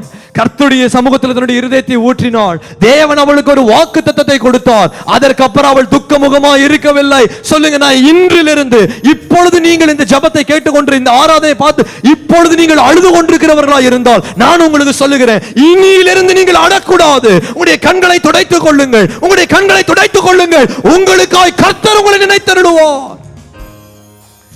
சோர்ந்து போகாதே. எலிசபெத்துடைய வாழ்க்கையை பார்க்கும்போது அநேக நாட்களாய் காத்திருந்தாங்க. அதனால சகரியா ஊழியத்தை விட்டு போயிடல. நான் இதுக்கு மேல ஒண்ணும் செய்ய முடியாது. இல்ல, அவன் தன்னுடைய ஆசாரிய முறைமையின்படி கர்த்தருக்கு ஆசாரிய ஊழியங்களை செய்து கொண்டிருந்தான். அவன் அவனுடைய ஊழியத்தை விட்டு போகல. தேவனுடைய பிள்ளையே, இன்றைக்கும் பல நேரங்கள்ல காத்திருந்து நமக்கு நடக்கிறேன்னு நினைச்சோன்னியோ நாங்கள் ஊழியத்தை விட்டு போயிடுறோம், சோர்ந்து போய் பின்னாடி போயிடுறோம். பின்வாங்கி போகாத. நீ பின்வாங்கி போய் கொண்டிருந்தால் இன்றைக்கு சொல்லுகிறேன், கர்த்தருக்கு நீ ஆராதனை செய்ய முன்வா. கர்த்தர் உன்னுடைய கற்பத்தை திறக்க அவர் வல்லவராய் இருக்கிறார். ஹalleluya, ஹalleluya. அநேக நாட்களாய் காத்திருக்கிற அன்பான தாய்மார்களே, கர்த்தர் உங்களை நினைத்தருளுகிறார். இதே வேளையில நான் விசுவாசித்து உங்களிடத்தில் சொல்லுகிறேன், கர்த்தர் உங்களுடைய கற்பத்தை திறக்கிறார். அவரால் கூடாத காரியம் ஒன்றுமில்லை. ஹalleluya. சாராள் விசுவாசித்தாள். விசுவாசியுங்கள், நம்பிக்கையுள்ளவர்களாயிருங்கள், ஜெபம் பண்ணி தேவ சமூகத்தில் இருதயத்தை ஊற்றி உற்சாகப்படுங்கள். உங்களை கொண்டு கர்த்தர் பெரிய, உங்களுக்குள்ளாயிருந்து பிறக்குகிற குழந்தை, உங்களுக்குள்ளாயிருந்து பிறக்கிற ஜீவன் அநேகருக்கு வாழ்வு தருகிற குழந்தை. Hallelujah. And so you are waiting, hallelujah, to get something more special. கர்த்தருடைய நாமம் மகிமைப்படுவதாக. அடுத்ததா, சோ நான் உங்களுக்கு சொல்லியிருக்கிற கேட்டகரி, முதலாவது பிள்ளைகளோடு இருக்கிற தாய்மார்களுக்கு, இரண்டாவது திருமணமாகி கொஞ்ச நாள் ஆச்சு இல்லை இப்போ பிரெக்னெண்ட்டாக இருக்கிற தாய்மார்களுக்கு, மூன்றாவது அநேக வருடங்களாய் காத்திருக்கிற தாய்மார்களுக்கு நான் சொன்னேன். அடுத்தது இந்த தாய்மார்கள்லேயே இன்னொரு கேட்டகரி இருக்குது, மதர் இன் லா, மாமியார் இல்லையா, மதர் இன் லா. கர்த்தருடைய நாமம் மகிமைப்படுவதாக. ரூத் சரித்திரத்தில் நகோமியை குறித்து பார்க்கிறோம். ரூத் 1:8-9 அவருடைய மாமியார் ஒன்று தெரியுமா, அவளுடைய குணாதிசயம், she was not selfish. அவள் சுயநலமாய் இருந்திருந்தால் தன்னுடைய மருமகளை பார்த்து சொல்லியிருப்பாள், 2 மருமக்களையும் பார்த்து சொல்லியிருப்பாள், வாங்க என்னோட வாங்க, நான் தனியாக போறேன். அவள் தன்னுடைய கணவரை இழந்திருந்தாங்க அந்த மாமியார். அவங்க தங்களுடைய 2 பிள்ளைகளை இழந்திருந்தாங்க. அவங்களுக்கு வேற யாருமே இல்லை. But she was not selfish because she thought, என்ன தெரியுமா அவங்களுடைய இருதயத்தில் அவங்களுடைய நினைப்பு என்ன தெரியுமா, இவங்களை நான் கொண்டு போய் இவங்களுக்கு எப்படி நான் வாழ்க்கையை ஏற்படுத்துவேன். ஒவ்வொரு மாமியாருடைய நோக்கமும் என்ன தெரியுமா, அது கணவனுடைய தாய்மார்களாக இருக்கலாம், இல்லை மனைவியுடைய தாய்மார்களாக இருக்கலாம். ஒவ்வொருத்தருடைய நோக்கம் என்ன தெரியுமா, என்னுடைய பிள்ளைகள் வாழணும். எத்தனை பேர் இன்னைக்கு சொல்றீங்க, கர்த்தருக்குள்ளா இருக்கிற ஒவ்வொரு மாமியார்கள், ஒவ்வொரு தாய்மார்கள், நாங்கள் நினைக்க வேண்டிய ஒரு நிலை என்ன தெரியுமா, என் பிள்ளை வாழ வேண்டும். சத்தமா சொல்லுங்க, என்னுடைய பிள்ளை வாழ வேண்டும். ஹல்லேலூயா. எவ்வளவு இழப்பை சந்தித்து வந்திருந்தாலும், எவ்வளவு கடுமையான சூழ்நிலையில் வந்திருந்தாலும் என் பிள்ளைகள் வாழ வேண்டும். ரூத் நீங்க வாசித்தீங்கன்னா 2ஆம் அதிகாரம் 2வது வசனத்தை வாசிச்சு பாருங்க. யாராவது ஒருத்தர் ரூத் 2:2 வாசிங்க. ஸ்திரீயான ரூத் என்னப்பட்டவள் நகோமியை பார்த்து, நான் வயல்வெளிக்கு போய் யாருடைய கண்களில் எனக்கு தயை கிடைக்குமோ அவர் பிறகே கதிர்களை பொறுக்கிக் கொண்டு வருகிறேன் என்றாள். அதற்கு இவள், என் மகளே போ என்றாள். ரூத் 3ஆம் அதிகாரம் 1ஆம் வசனம். பின்பு அவள் மாமியாகிய நகோமி அவளை நோக்கி, என் மகளே, நீ சுகமாய் வாழ்ந்திருக்கும்படி நான் உனக்கு சௌக்கியத்தை தேடாதிருப்பேனோ. ஆமென், ஆமென். இந்த 2 வசனத்தையும் வாசிச்சு பார்த்தீங்கன்னா, நீங்க பைபிளை பார்க்கும்போது எல்லா இடத்துலையும் அவங்கள பத்தி 3rd பர்சன்ல இருந்து நகோமி ரூத்தை பத்தி சொன்னாங்கன்னு சொல்லி, Ruth told her mother in law அப்படின்னு எழுதப்பட்டிருக்கும். ஆனா நவோமி எப்பெல்லாம் ரூத்தை அழைக்கிறாங்களோ, she doesn't call her மருமகள்னு கூப்பிடல, என் மகளே, உன் சௌக்கியத்தை நான் தேடாம இருப்பனா, என் மகளே. see, that is amazing. மருமகள் என்று சொன்னாவே மருமகள் என்றுதான் அர்த்தம். மருமகன் என்று சொன்னாவே மருமகன் என்றுதானே அர்த்தம். அன்பான தேவனுடைய பிள்ளைகளே, கர்த்தருடைய பிள்ளைகள் நீங்கள், எங்களுக்கு இருக்க வேண்டிய உணர்வு என்ன தெரியுமா சொல்லுங்க. as if you are a mother in law, நான் உங்களை பார்த்து சொல்லுகிறேன், 1, you care for the well being of your daughter in law, the son in law. 2, as mother in law, today Mother's Day, உங்களுக்கும் Mother's Day இல்லையா? as mother in law you have Mother's Day as well. and உங்களுக்கு சொல்ற ஒரு காரணம் தெரியுமா, daughter, call your என்ன சொல்றதுன்னா in-laws daughter, son அப்படியாக அழைக்க. கடைசியா இன்னொரு காரியம் இருக்கு தெரியுமா, 18வது வசனம் வாசிங்க. 3ஆம் அதிகாரம் 18ஆம் வசனம். ரூத் 3:18 சீக்கிரமா வாசிங்க. ரூத் 3:18. காரியம் என்னமாய் முடியும் என்று நீ அறிய மட்டும் பொறுத்திரு. அந்த மனுஷன் காரியத்தை முடிக்கும் முன் இளைப்பாற மாட்டான் என்றார். Hallelujah. Hallelujah. You know what? Who is a mother-in-law is a person who encourages us to wait. பொறுத்திருப்புல பொறுத்திரு. இன்னைக்கு யாரை பார்த்து? அவருடைய மருமகளை பார்த்து சொன்னாங்க, பொறுத்திரு மகளே. இவங்க அவசரப்படல, இவங்க அவளை அவசரப்படுத்தல, நீ இப்படி பண்ணு அப்படி பண்ணு, ஒண்ணும் இல்ல, நீ பொறுத்திருப்பா. ஏன்னா இவங்க கர்த்தரை நம்பி இருந்தாங்க. கர்த்தருக்குள்ளா இருக்கிற ஒரு மாமி, கர்த்தருக்குள்ளா இருக்கிற ஒரு அம்மா. தேவனுடைய பிள்ளைகளே, நானும் நீங்களும் செய்ய வேண்டிய ஒரு காரியம் என்ன தெரியுமா? தேவனுடைய பிள்ளைகள் நாங்கள் வாழ வேண்டிய விதம் என்ன தெரியுமா? மகளே, நீ பொறுத்திரு. encourage her to wait. she's been broken so long. You are broken as well. நகோமிக்கு இல்லாத வேதனையா? அவள் உடைக்கப்பட்டிருந்தாள், சிதைக்கப்பட்டிருந்தாள், வேதனையோடு இருந்தாள், கண்ணீரோடு இருந்தாள். But hiding all of that within herself, she was looking for the welfare of her daughter-in-law, or rather daughter.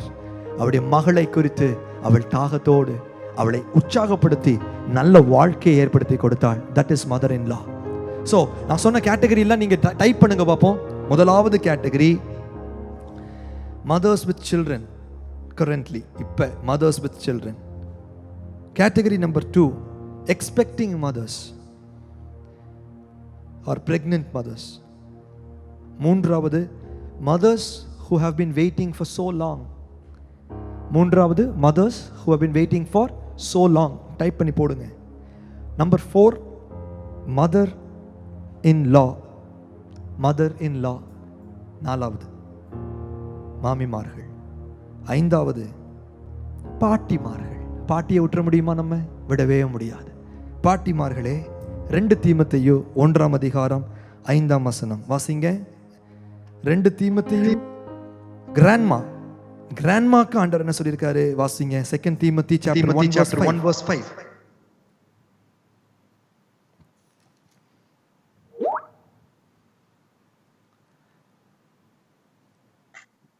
அந்த விசுவாசம் முந்தி உன் பாட்டியாகிய லோவிசாளுக்குள்ளும் உன் நாயகியாகிய ஐனிகோளுக்குள்ளும் நிலைத்திருந்தது. அது உனக்குள்ளும் நிலைத்திருக்கிறது என்று நிச்சயித்திருக்கின்றேன். ஆமென். அந்த விசுவாசம் முந்தி உன்னியாகிய லோவிசாளுக்குள்ளும் உன் தாயாகிய ஐனிகேயாளுக்குள்ளும் நிலைத்திருந்தது, அது உனக்குள்ளும் நிலைத்திருக்கிறது என்று. ஓ பாட்டிமார்களே, இந்த பாட்டியினுடைய கர்த்தருடைய பிள்ளைகள், பாட்டிமாருடைய பெஸ்ட் என்ன தெரியுமா? You passing on the faith from yourself to your daughters to their children. Amen. The main responsibility, பாட்டிமாருடைய பெரிய ரெஸ்பான்சிபிலிட்டி என்ன தெரியுமா? Not passing on the inheritance, சொத்தை பாஸ் ஆன் பண்றது இல்ல, passing on the faith. எனக்கு உற்சாகமா இருக்குது. ஹalleluya. எத்தனை பேர் நான் சொல்றது புரியுதா உங்களுக்கு? ஹே, மதர்ஸ் டே. பாட்டிமார்களை பார்த்து சொல்லுங்க, ஹாப்பி மதர்ஸ் டே. ஆமென். ஏன் தெரியுமா? இந்த பாட்டிமார்கள் ஸ்பெஷல். கர்த்தருடைய பாட்டிமார்கள் இல்ல இவங்க, கர்த்தருக்குள்ள இவங்க என்ன ஸ்பெஷல் தெரியுமா? விசுவாசத்தை பாஸ் ஆன் பண்றவங்க. ஹalleluya சொல்லுங்க. Hallelujah. They pass on the faith from generation to generation. They influence the children's children by their faith. அவங்க விசுவாசத்தை காண்பித்து. அதனால பாட்டிமார்களே, பேர பிள்ளைகளுக்கு முன்னாடி அழாதீங்கன்னா not in a different sense. நெகட்டிவா பேசாதீங்க, ஏதாச்சும் குறை பேசாதீங்க, விசுவாசத்தை பேசுங்க. அல்லேலூயா சொல்லுங்க. நாங்கள் பாட்டி பிள்ளைகளுக்கு என்னத்தை பேச சொல்லி தர போறோம்? விசுவாசத்தை சொல்லி தர போறோம். அல்லேலூயா சொல்லுங்க பாட்டிமார்களே. ஹalleluya, ஹalleluya. போட்டுருங்க, சாட்ல போட்டுருங்க. நீங்க இது வரைக்கும் மதர் இன் லா வரைக்கும் போட்டிருப்பீங்க. கிராண்ட்மா போட்டுருங்க, ஆட் பண்ணிடுங்க. உங்க லிஸ்ட்ல கிராண்ட்மாவை ஆட் பண்ணிடுங்க இப்ப. ஆமென். அடுத்தது தெரியுமா? இது கொஞ்சம் முக்கியமான ஒரு கேட்டகரி. என்ன கேட்டகரி தெரியுமா? Mothers in God's kingdom.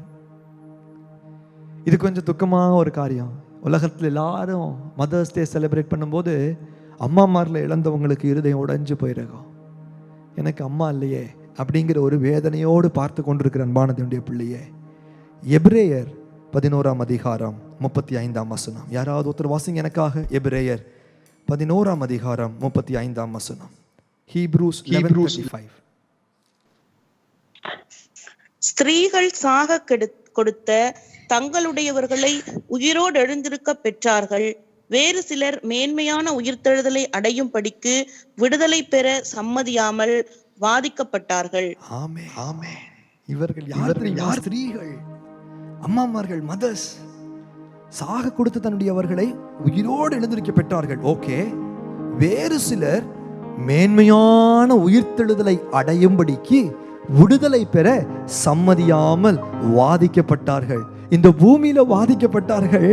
ஆனா அவர்கள் வேறு சிலர் மேன்மையான உயிர்த்தெழுதலை அடையும்படிக்கு, சத்தமா சொல்லுங்க, மேன்மையான உயிர்த்தெழுதலை அடையும்படிக்கு. இப்ப நீங்க உங்களுடைய அம்மாமார்கள் தேவ ராஜ்யத்துக்குள்ள இருக்கிறாங்க. ஹல்லேலூயா சொல்லுங்க, ஹல்லேலூயா. அவர்கள் என்ன அடைந்திருக்கிறாங்க? இப்ப மேன்மையான அவங்களை பார்த்து சொல்லுங்க, ஹாப்பி மதர்ஸ் டே. ஹல்லேலூயா. சத்தமா சொல்லுங்க, ஹாப்பி மதர்ஸ் டே. ஏன் தெரியுமா? இவர்கள் இந்த உலகத்துல அவங்க என்ன பண்ணாங்களாம்? அவங்க என்ன வேறு சில மேன்மையான உயிர்த்தெழுதலை அடையும்படிக்கு விடுதலை பெற சம்மதியாமல் வாதிக்க, இந்த உலகத்துல எனக்கு இந்த விடுதலை வேண்டான்னு வாதிக்கப்பட்டு, ஆனா மேன்மையான இந்த உலகத்துல வாதிக்கப்பட்டார்கள். உலகத்துல பவுல் சொல்லுகிறார், நல்ல போராட்டத்தை போராடினேன், விசுவாசத்தை காத்துக்கொண்டேன், ஓட்டத்தை முடித்தேன், இது முதல் நீதியின் கிரீடம் எனக்காய் வைக்கப்பட்டிருக்கிறது. எனக்கு மாத்திரமல்ல, அவருடைய பிரசன்னமாகுதலை விரும்புகிற யாவருக்கும் வைக்கப்பட்டிருக்கிறது.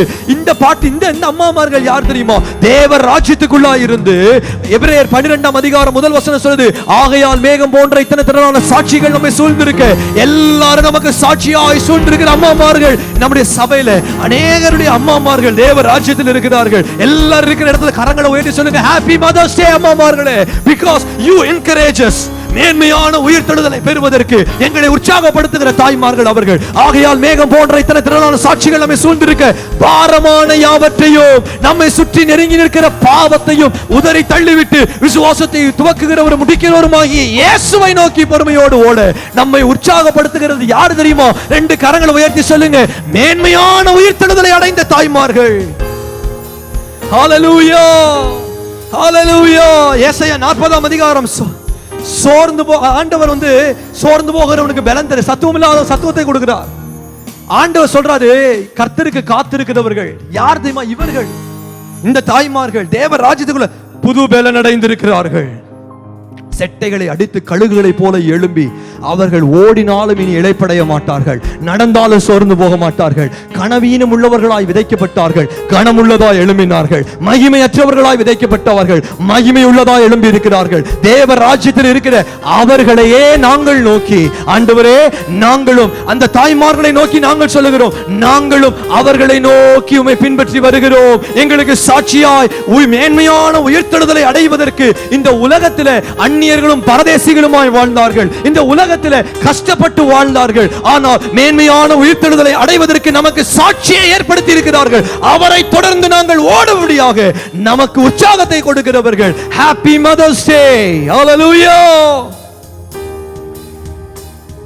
கடைசியா I want to finish it here. So we have seen 6 இல்லையா? 1 இப்ப currently mothers, 2 expecting mothers, 3 mothers who've been waiting for so long, 4 mother-in-law, 5 grandma, 6 mothers in God's kingdom.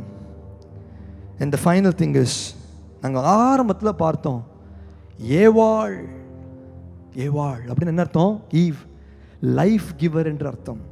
அன்றைக்கு தோட்டத்துல ஒரு மரம் இருந்துச்சாம், அந்த மரத்தின் பேரு ஜீவ விருட்சம். அப்படின்னா என்ன? Tree of life. அப்படின்னா அது என்ன கொடுக்குமா? லைஃப் கொடுக்குமா? நல்லா யோசிச்சு பாருங்க. ஈவ் லைஃப், இங்கே ட்ரீ ஆஃப் லைஃப், ரெண்டும் ஒன்று தான். சரியா? அல்லேலூயா. எத்தனை பேர் நான் சொல்றது புரியுது? அந்த லைஃப் யார் என்று சொன்னால், அந்த ஜீவன் யார் என்று சொன்னால், யோவான் 6ஆம் அதிகாரம், நீங்கள் முதலாவது யோவான் 1ஆம் அதிகாரம், நீங்கள் முதல் வசனத்தை நான் வாசிக்கிறேன் கேளுங்க. யோவான், நமக்கு டைம் இல்லாதனால் நான் வாசிக்கிறேன். யோவான் 1ஆம் அதிகாரம் முதல் வசனத்தில், ஆதியிலே வார்த்தை இருந்தது, அந்த வார்த்தை தேவனிடத்தில் இருந்தது, அந்த வார்த்தை தேவனாய் இருந்தது, அவர் ஆதியிலே தேவனோடு இருந்தார், சகலமும் அவர் மூலமாய் உண்டாயிற்று, உண்டானதொன்றும் அவரை எல்லாமல் உண்டாகவில்லை, அவருக்குள் ஜீவன் இருந்தது, அதான் நித்திய ஜீவன், அந்த ஜீவன் மனுஷருக்கு ஒளியாய் இருந்தது. யாருக்குள்ள ஜீவன் இருந்தது? யார் நித்திய ஜீவன்? யார் ட்ரீ ஆஃப் லைஃப்? சத்தமா சொல்லுங்க, ஜீசஸ். சத்தமா சொல்லுங்க, ஜீசஸ். பிதாவாகிய தேவன், அவருக்கு நடுவுல இன்னொருத்தர் நிக்கிறாரு. யார் தெரியுமா? எபிரேயர் 2ஆம் அதிகாரம், யாராவது எடுத்து கடகடன்னு வாசிங்க. எபிரேயர் 2ஆம் அதிகாரம் 13ஆம் வசனம், யாராவது வாசிங்க. எபிரேயர் 2:13.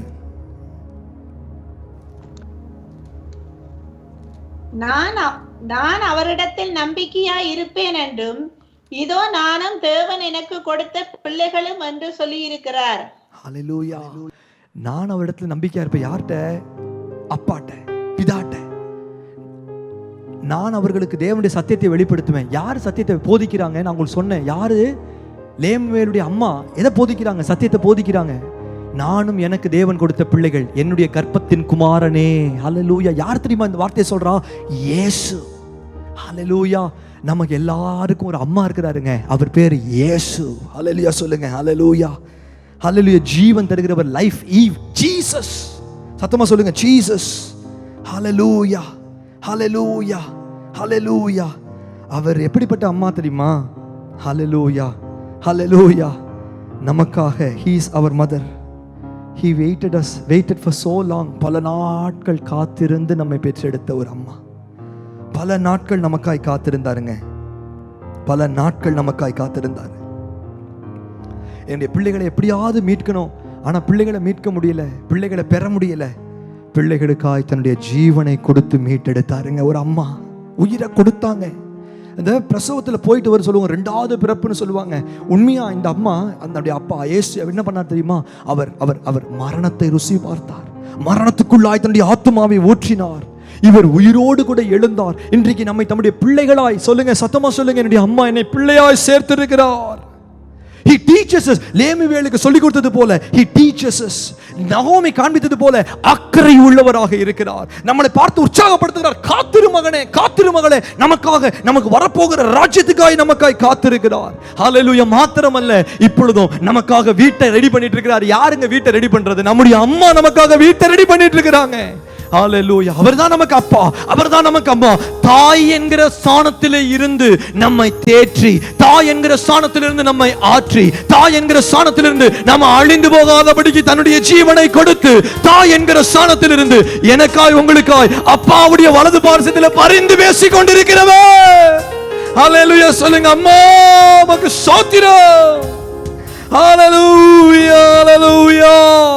எல்லாரும் அப்படியே எழுப்பி நிற்போம். இப்பொழுது 1 கொரிந்தியர் 1ஆம் அதிகாரம் 11ஆம் வசனம்.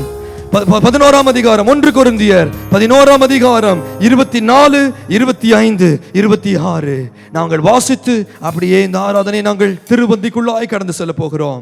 எல்லாரும் எழுப்பி நின்று 1 கொரிந்தியர் 11ஆம் அதிகாரம் 24, 25, 26 நான் வாசிக்கிறேன், கேளுங்கள். ஸ்தோத்திரம் பண்ணி பிட்டு நீங்கள் வாங்கி புசியுங்கள். இது உங்களுக்காய் பிற்கப்படுகிற என்னுடைய சரீரமாக இருக்கிறது. என்னை நினைவு கூறும்படி இதை செய்யுங்கள். டுடே இஸ் மதர்ஸ் டே. அப்பா, ஐ எம் சோ கிளாட். என்னை நினைவு கூறும்படி, ரிமெம்பர் மீ அப்படின்னு சொல்றாருங்க இயேசு. என்ன தெரியுமா சொல்றாரு? Today is mother's day. Amen. Hallelujah. எத்தனை பேர் நான் சொல்றது புரியுதுங்க? Let us remember him. Amen. Communion என்று சொல்லும் பொழுது, இன்னைக்கு சண்டே கிளாஸ்ல ஒரு கிளாஸ்ல நான் இருந்தேன். ரொம்ப ஆசையாக இருந்துச்சு. அங்கேருந்து நான் நோட்ஸ் எடுத்து வச்சிருக்கிறேன். Communion is close relationship. ஆண்டவரோடு கூட இருக்கிற close relationship. Jesus sacrificed his life. நம்முடைய அம்மா நமக்காய் தன்னுடைய ஜீவனை கொடுத்தார். He shared himself with us. அவரையே நமக்காய் தந்திருக்கிறார். அதுதான் communion. We have Jesus in us. எங்களுக்குள்ள இயேசு இருக்கு. அவரோடு இருக்கிற உறவை நமக்கு தேவன் புதுப்பித்திருக்கிறார். அம்மா நடுவில் வந்து நின்று எனக்கும் அப்பாவுக்கும் இருக்கிற உறவை புதுப்பித்திருக்கிறார். அல்லேலூயா சொல்லுங்க எல்லாரும். ஹல்லேலூயா. வாசிக்கலாமா? கர்த்தருடைய நாமம்